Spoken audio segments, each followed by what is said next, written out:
昨昏伫屏东市是发生一件交通的意外，这是一个查甫人呢骑乌多摆，因为这车顶狗仔的罐头呢是落甲规路面，伊人呢走转去路口要来捡罐头的时阵，煞互一台乌色的轿车倒弯甲弄甲跋倒去，加在这人是无介严重，也毋过轿车的驾驶呢竟然就安尼离开现场。警方是表示讲，已经掌握到这车主的身份，会搁进一步来厘清责任。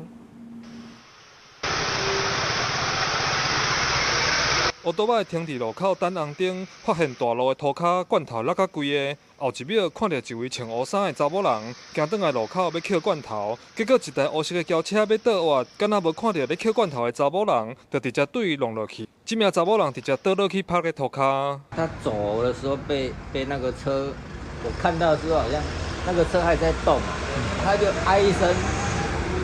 就摔到地上，脚一摆的这样。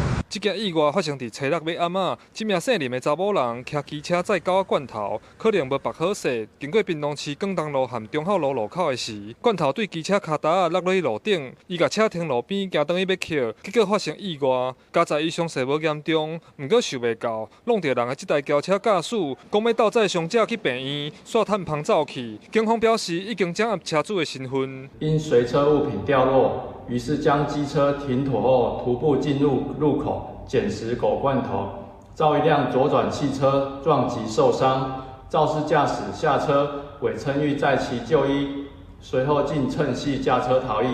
警方已调阅监视器画面，掌握车主身份，正积极查缉到案说明，以厘清事故责任。 警方呼吁，若发生交通事故，爱留伫现场，紧敲电话报警，无会有事故逃窜的责任。另外，提醒民众载物件无固定好，会防处罚。捡物件时，爱注意过路的车辆，确保家己的安全。记者柯明哲，屏东报道。